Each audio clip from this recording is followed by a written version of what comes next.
Welcome in, everybody. How's it going? Let me know in the chat if you can hear me, if the audio sounds all right.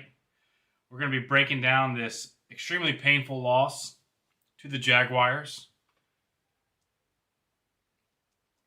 Abdi, what's up, man? Appreciate you being here. Fire Greg Roman. We're going to get into it, man. We're going to get into it. So,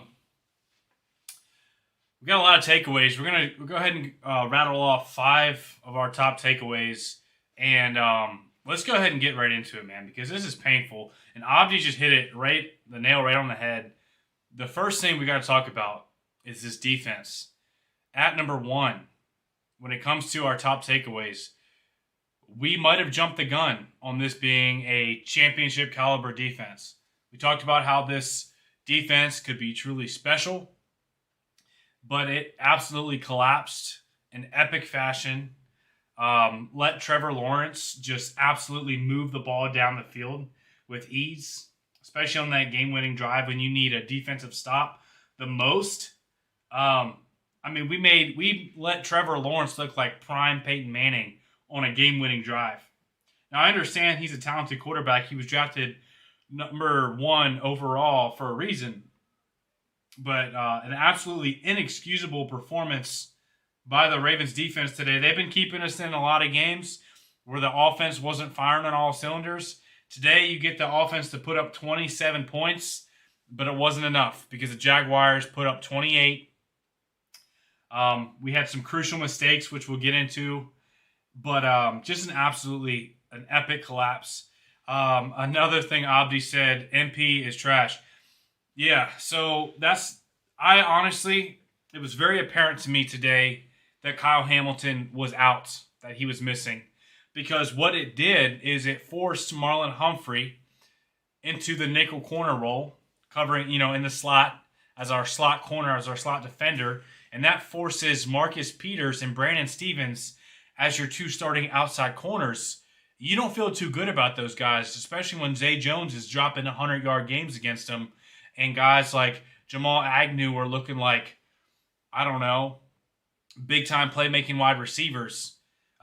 We cannot expect to have a championship-caliber defense if we're forced to play Marlon in the slot and these other guys aren't performing.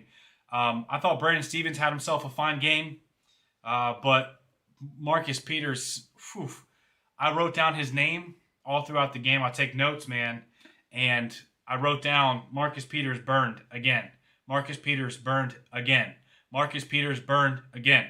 Multiple times in my notes where Marcus Peters gave up first downs, touchdowns, big plays, missed tackles. Probably Marcus Peters' worst game of his career.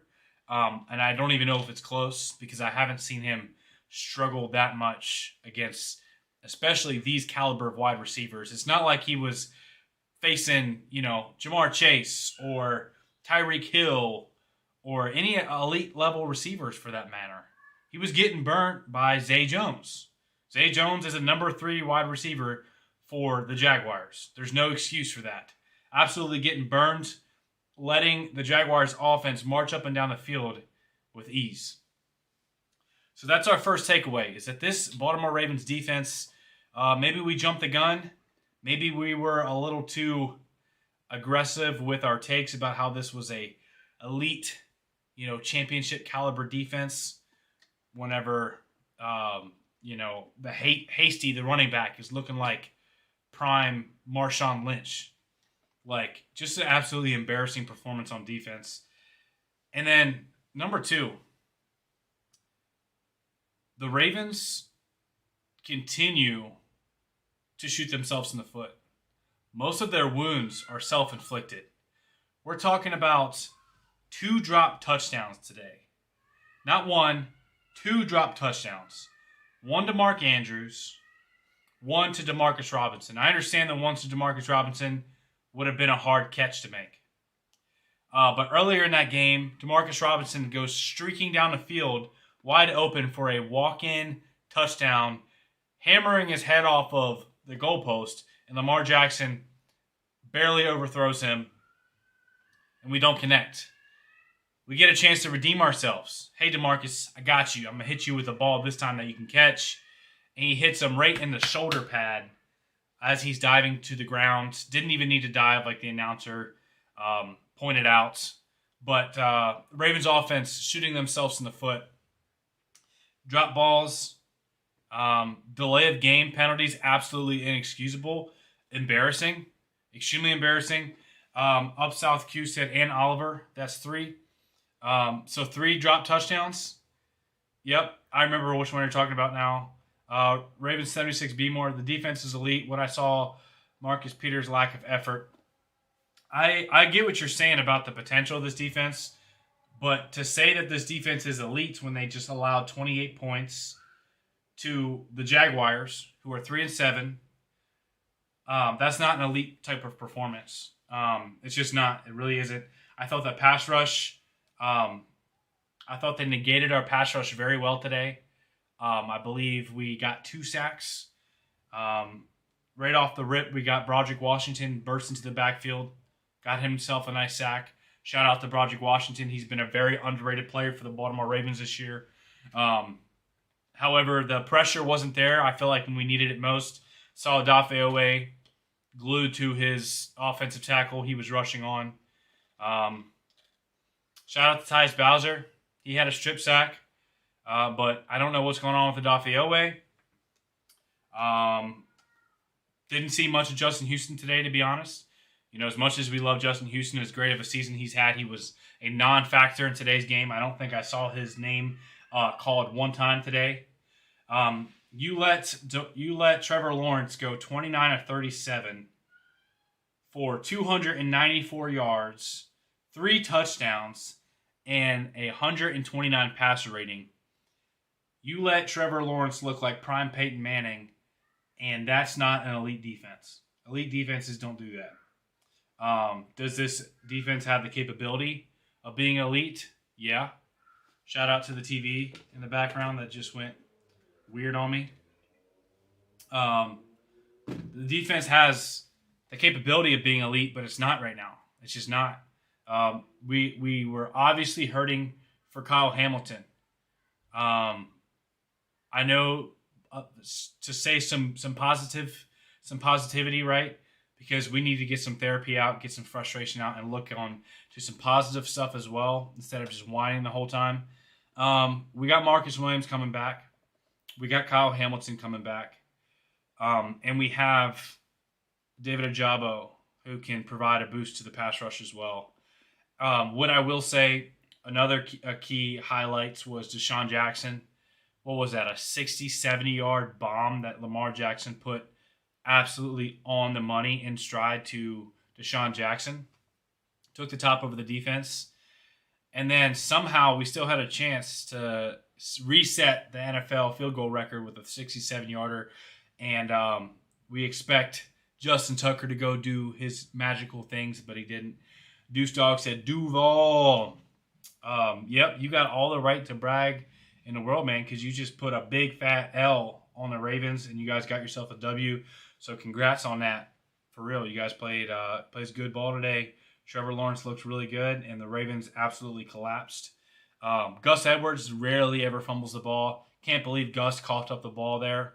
That was probably one of the biggest differences you can point to and say, yeah, that's one of the big reasons we lost, because that gave them that touchdown that they punched in, and we had the lead at that point.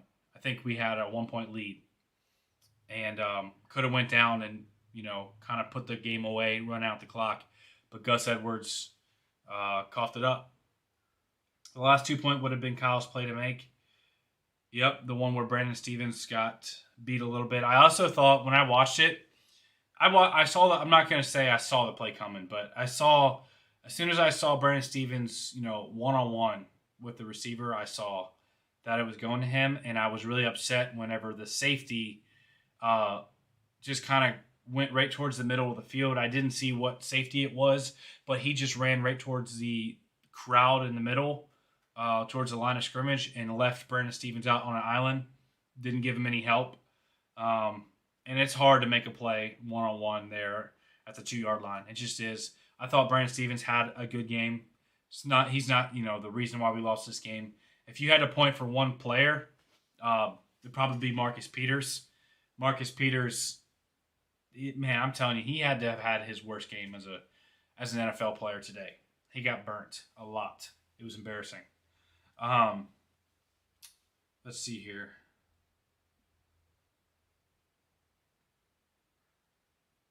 Yon said our defense would have never been in that position if we executed on offense. Brandon Stevens is garbage, by the way. Can the Ravens trade a draft pick for Jalen Ramsey? No. The trade deadline's over. We got what we got. We're rolling with what we got, and that's how it is. No way that screen pass isn't being talked about. Yeah, that was painful. Very painful. We need JK back. Yeah. So, we're giving a lot of blame to the defense right now, but how many field goals did the Ravens kick today? Let's take a look here. Let's go look at team stats. If anyone knows in the chat right off the top of their head, let me know how many field goals they kicked, because the Ravens were embarrassingly bad in the red zone. Stalled out so many times. Let's see here.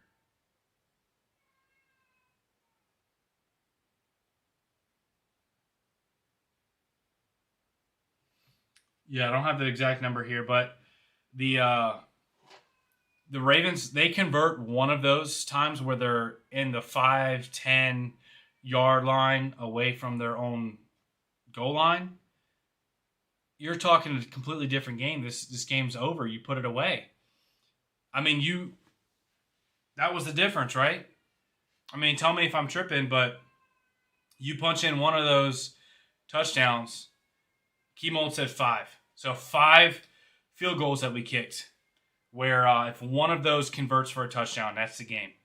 That's the difference, and we're talking here in a whole different light and a whole different attitude with a big Ravens W. That was the difference because, painful drops. Mark Andrews dropped in the end zone. Demarcus Robinson dropped in the end zone. Josh Oliver dropped in the end zone. Lamar Jackson overthrowing Demarcus Robinson for a touchdown. All those plays make the difference. No, I was literally thinking during this game, I was thinking about what I was going to say during the stream, and the thought came to my mind that, this type of game where you make these type of mistakes will work. You can get a win against the 3-7 Jaguars at the time, but it won't work against the Bills or the Chiefs or the Dolphins in the playoffs. But, I'm sadly mistaken because it didn't even work against the Jaguars. You didn't even pull out a win in the way you played today. There's a lot of hope for optimism because you got guys coming back that can help your defense. And a lot of these issues, like drops, are fixable. I don't know if the coverage was fixable, though. Like Marcus Peters, we know he can play better than that, but he got exposed today in a big way. I mean, he let Zay Jones look like Calvin Johnson. Embarrassing. Slim Smith says Ravens to continue to play teams level to their level. Supposed to beat and blow leads to good teams. They're supposed to beat 6 drop passes. So we're talking about 6 drop passes, multiple times stalling out in the red zone, and that's the difference in this ball game. Just kind of go through some notes that I had throughout the game. I have on the first drive, Lamar Jackson overthrowing to Demarcus Robinson. We settled for a field goal. So that was one example. We could have came away with 6 or 7, right? But we came away with 3. That's the difference. Number 2, I wrote moving the ball, stalling in the end zone, Robinson dropping the end zone. So that's another touchdown we lost. Number 3, on the third drive, third down, Deshaun Jackson dime route. So, yeah, Deshaun Jackson ran a probably like a 12-yard out. Lamar Jackson put it on the money in time for him, and it was beautiful. Got the first down, and then we stalled out right in the middle of the field again. That's been the story the last couple of weeks. Duvernay dropped a ball on the screen. I don't know if you guys remember that, if that's the one that you were talking about earlier there in the chat. Then on the 5th drive, we had a Lamar Jackson 10-yard scramble, put us near the goal line. Touchdown got called back whenever Lamar Jackson reached the ball across the end zone. The next play, Mark Andrews drops the ball. Then Gus punches it in. So another missed opportunity, right? We still got the touchdown, but Mark Andrews dropping the ball, very uncharacteristic. How about number 6? On the 6th or 7th drive, Gus Edwards fumbling the ball. More points given up. And then Joe Elias in the chat, he says 2 dropped interceptions and a missed fumble. Yeah, I remember the 1 dropped interception by Geno Stone. That's a hard play to make after it goes through the receiver's hands like that. And he got rocked by, I believe it was Christian Kirk. But, does Marcus Williams make that play? Probably. Ravens family, hit the like button. We got 35 people in the building. Yeah, I'd appreciate it. Thanks, Abdi. Appreciate you giving a shout out, man. Hit that like button. It helps push out the video to more people. So on defense, let's go through some notes that I wrote down throughout the drives. The first drive, we had the Broderick Washington sack. Broderick Washington, we talked about a little bit earlier. Unsung hero for the Baltimore Ravens this year, with Michael Pierce going out early in the season. Broderick Washington has seriously played good football. Talking about the batted ball last game that caused the interception to, I think it was Jason Pierre-Paul. And then we also had, he's had a couple sacks, big-time sack today, and continues to bat down passes and make opposing quarterbacks' lives miserable. Then we got a 4th and 1 stop, and I think Broderick Washington was a big part of that. Defense was looking good. The first 2 drives, they had a 3 and outs. The second drive. The third drive, Queen had a tackle for loss. Blew up the play. I think it was like a 6-yard tackle for loss. Shot the gap. Made a nice tackle in the backfield. And then the very next play, Jamichael Hasty, I think his name is, right? Hasty goes on that deep wheel route and catches the ball in stride. Marcus Peters gives up a touchdown. It looks like that was his assignment in his zone. Number 4 on the 4th drive, Jaguars are marching. Trevor Lawrence is getting the ball out quick. The completions are looking too easy. The wide receivers are wide open. Marlon Humphrey's in the slot, and that's whenever I really noticed how much of an issue and how exposed our secondary got today, because we were I didn't see us in any dime packaging. Maybe my eyes were mistaken, but I almost saw 2 linebackers on the field all of the snaps where Queen and Roquan Smith are out there. And obvious passing downs. Not, I understand you want to be able to confuse the quarterbacks with their ability to blitz, but why would you not have an extra DB out there? Maybe part of it's Kyle Hamilton being out, but some of these passing situations, I thought the receivers fell down in the hole of the zone very easily, where we should have had an extra DB instead of an extra linebacker on the field. Now, like I said, part of that is probably due to injuries. But in that 4th drive is whenever I thought we really got exposed. Marlon Humphrey was in the slot, locked down all game. Shout out to Marlon Humphrey. He's having a quiet all-pro type of season. I'm talking sacks, sticky coverage, open field tackling, pass breakups, just an all-around Pro Bowl, all-pro type of corner. Shout out to Marlo. But Brandon Stevens and Marcus Peters got exposed on the outside as our corners. We're a little early to talk about drafting, right? But corner is quietly probably one of our biggest needs in the draft next year, especially with Jalen Armour-Davis, kind of being a little bit of a disappointment this season. Pepe hasn't been getting much clock. Not sure why. I don't think I saw Pepe at all today. Was he inactive? Let me know in the comments.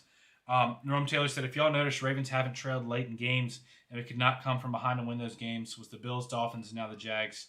I'm going to have to disagree with you there, Norm, because Lamar Jackson put together a beautiful should have been a game-winning drive.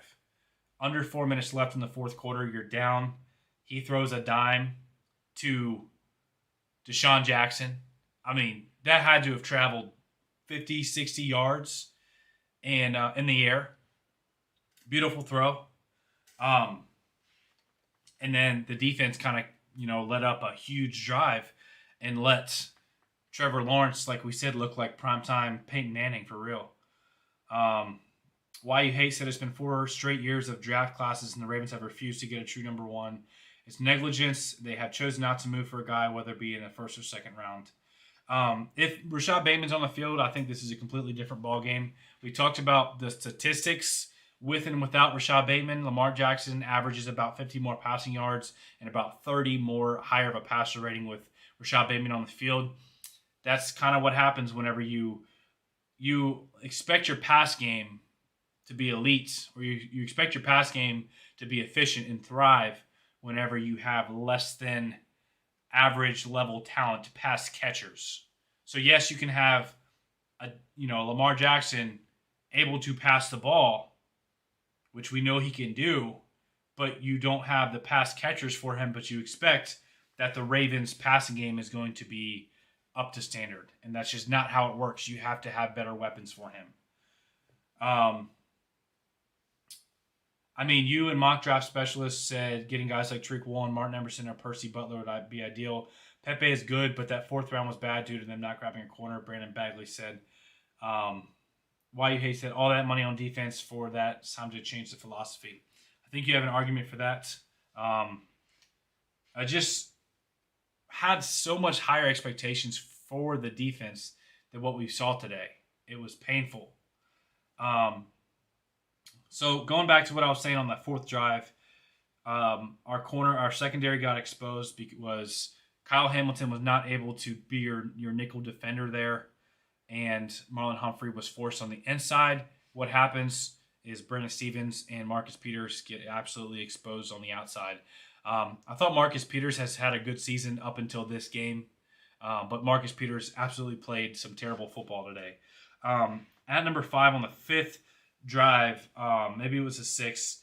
That was probably the weakest holding call I've ever seen on Brandon Stevens. Do you guys remember that? Brandon Stevens made the pass breakup, and John Harbaugh was absolutely livid on the sideline because they called it for holding prior to that pass breakup. To me, it looked like the wide receiver and the corner were being physical within 5 yards of the line of scrimmage, and thought that was a very weak call.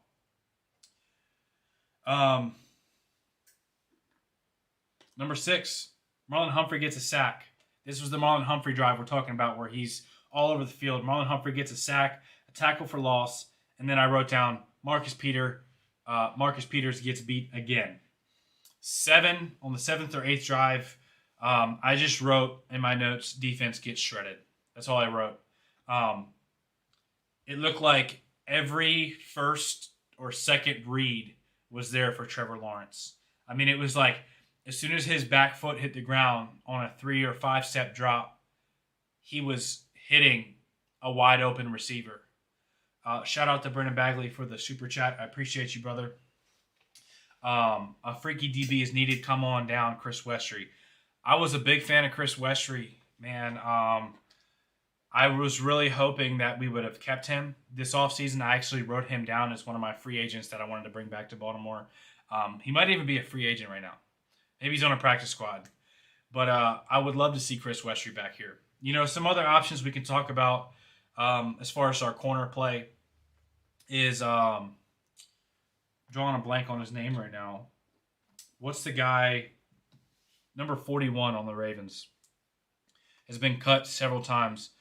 Let me know in the chat if you know who I'm thinking of. Been on and off the practice squad, on and off the active roster, number 41 for the Ravens. Drawing a blank. But that's another guy you have at corner as an option. Of course, Pepe and Jalen Armour-Davis. But we know how this defense feels about rookie corners.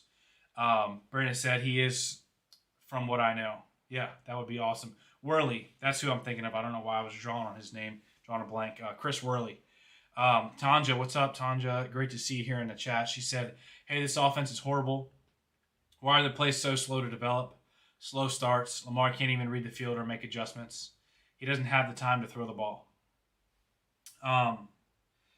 Yeah. The offense was abysmal at times. I think the couple times that we were in the red zone, if you convert 1 or 2 of these, you're thinking you had a great day on offense. You would have put up over 30 points if one of those field goals that we kicked, I think it was 5 field goals that we kicked. If one of those converts to a touchdown where we're in the 5-10 yard line, you convert one of those, it's a completely different ballgame. We're talking about a dub that the Ravens kept a nice lead, in their division. But now, instead, we're sitting here tied with the Cincinnati Bengals. We're still first in division because we have the head-to-head tiebreaker. Shout out to the Ravens beating the Bengals on Sunday Night Football while I was at the bank. That was a great time. But, yeah, you're talking about, I was kind of getting, a little bit ahead of myself because I was sitting here looking at the standings, and I'm like, the Ravens are tied right now, are one game behind the Chiefs and the Dolphins. We could possibly be fighting for this number one seed, talking about a first-round bye, a very favorable schedule. But instead, here we are, 7-4, still first in our division, but, kind of can kiss the AFC number one seed goodbye at this point, especially whenever you add another conference loss, because those conference wins and losses matter big time. Agro Valley Farm said the main reason for the loss is the defense. The 18 points scored against the Ravens in the fourth quarter says it all. Every time the Ravens lose it, it's all due to poor defending in the fourth quarter. I think you have a very sound argument for that. That was our first takeaway. We kind of got off our top 5 takeaways at this point, but our first one was that this defense is maybe not at the championship caliber level that we thought, because there's no way that having Kyle Hamilton, one player out, should hurt your defense this much to where you give up 28 points to the Jags. If the defense gets the stop, for the 2-point conversion and we walk away here with a dub, it's a different conversation. You're still disappointed that they let the touchdown go, but you're like, hey, they got it done when it mattered. But they didn't. They didn't. The defense was horrible. How do you give a touchdown and a 2-point conversion at the end of the game? Yeah, and it all came down to me. It was mainly secondary play. You're talking about Brandon Stevens getting beat on the 2-point conversion. You're talking about Marcus Peters getting beat multiple times, 4 touchdowns, 4 first downs. Not saying the number 4 touchdowns, but he got beat 4 touchdowns and first downs. Very, very handedly got beat in the secondary. And what's very concerning, if you look around the AFC, who do we got to beat? If we want to make a run, who do we got to beat? We got to beat the Dolphins. Who do they got a receiver? Jalen Waddle, Tyreek Hill. Those guys are way more talented than Zay Jones and Christian Kirk. And you can't tell me they're not. So that's why I'm concerned. Marcus Peters contributed a great deal to the Jags scoring that last touchdown. Yes, defense didn't get started at all. That's the second time MP assumed the receiver was out of bounds, pushed him out. He seems to have lost it. So Marcus Peters, 30 years old, is going to be a free agent. This is the last year of his contract. Do not think he's garnering a contract extension at this point. I think we're going to have to be looking for a free agent addition in the offseason and or a high round draft pick for a corner opposite Marlon Humphrey.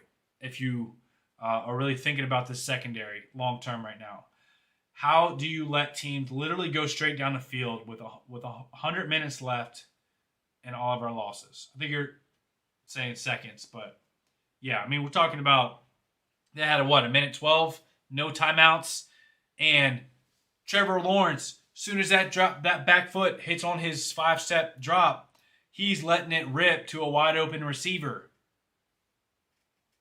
The coverage really broke down in this game. The offense was stale at the beginning. You're in the red zone multiple times, and you let only field goals. That's not good. Enough. The offense has to be more innovative. Yeah, so it sounds really cliche, right, to say, oh, the reason why we lost was the defense and the offense, right? But that's the reality.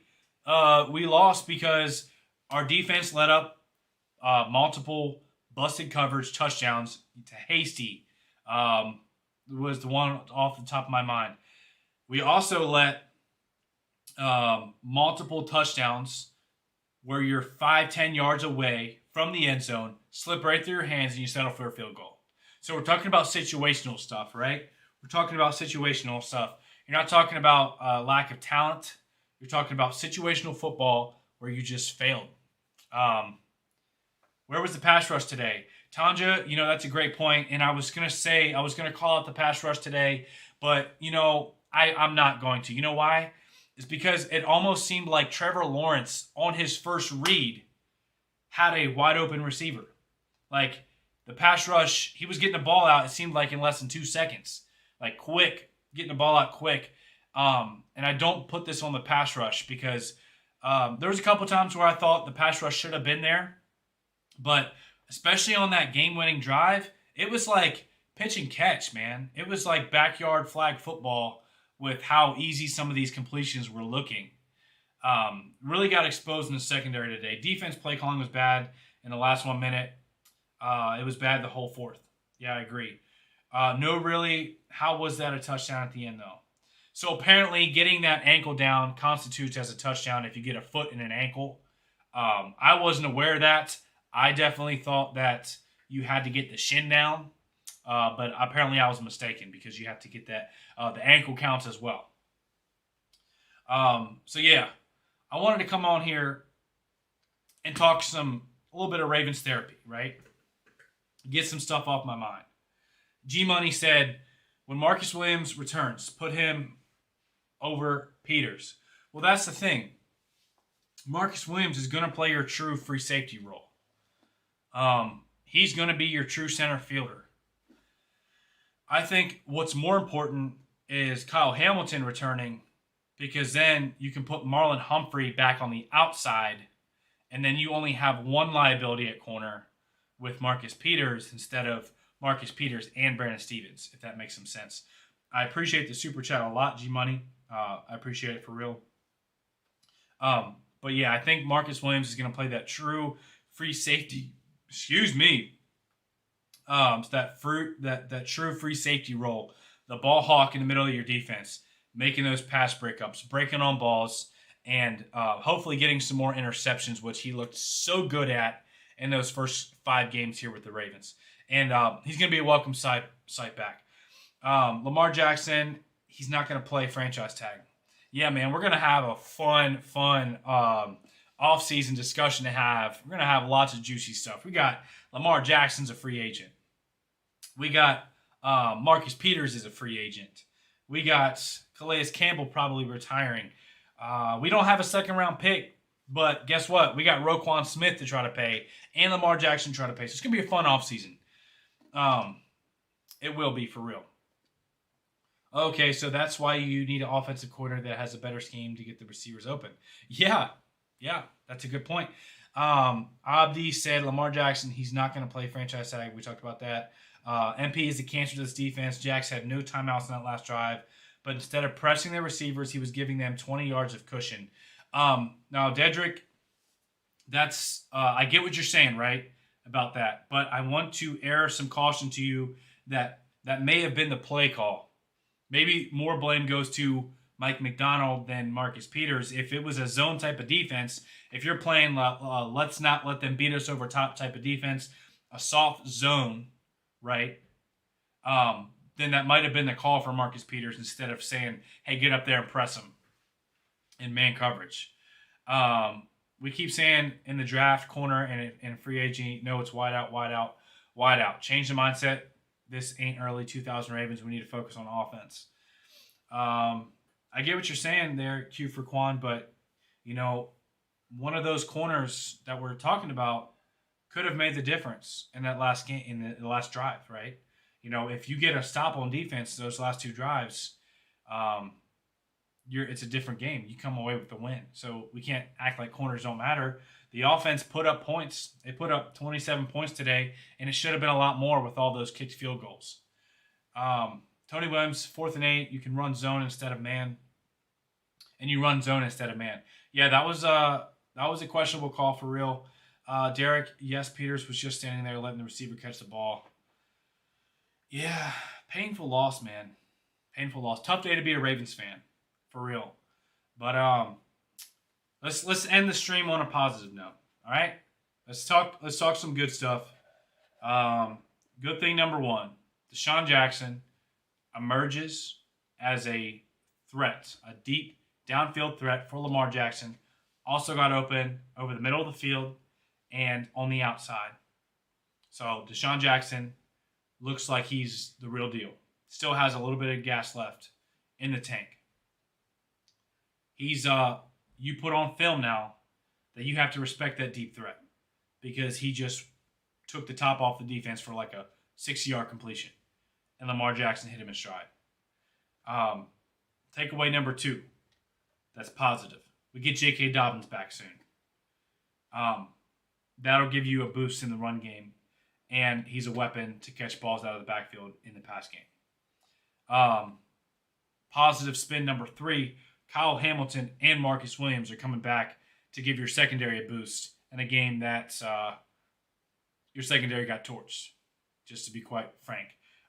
Trevor Lawrence should not be thrown for nearly 300 yards and 3 touchdowns with 129 passer rating against this Ravens defense. It's absolutely inexcusable, and it's not Ravens football. Is there any more positives that I'm missing? I don't know. Gus Edwards, I thought he had a nice game besides the fumble. That doesn't happen a lot.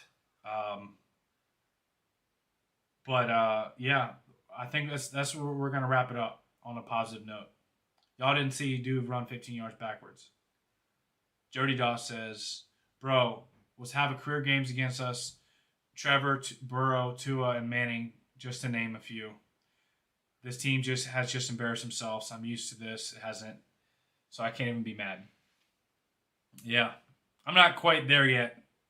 Then the Gus fumble, he said. Yeah, so not quite there yet with that. But Tanya says, OMG, that is embarrassing. It hit hard when you said Trevor Lawrence stats. Yeah, it hurt for sure, man. I mean, think about Tua's game against us. Nearly 500 passing yards and, 5 touchdowns? So, yeah, we need more consistency out of the defense. That's what it is. We need Kyle Hamilton back because he was playing such a key role for us in that nickel defender role. And we need to score in the red zone. If I'm John Harbaugh, I'm working red zone in practice all week because red zone was abysmal today. But yeah, I appreciate everyone coming out to the chat. I appreciate those of you who put out the super chats. It really helps support the channel, and I appreciate that. Shout out to G Money and Brandon Bagley for that. Shout out to Abdi Hassan for always being here in the chat, hyping it up, and never missing a stream. Appreciate you guys. I hope you guys have a fantastic night. We're going to do another video, probably a little bit more concise, where it's more organized and we're not just jibber-jabbering. We're talking about more of our top takeaways. And we're going to be breaking down a lot of stuff, and lots of great Ravens content coming your way. So make sure if you're not already subscribed and you don't have that notification bell on, make sure you hit it so you don't miss any of it, because we got a lot to talk about, lots of news coming out here soon.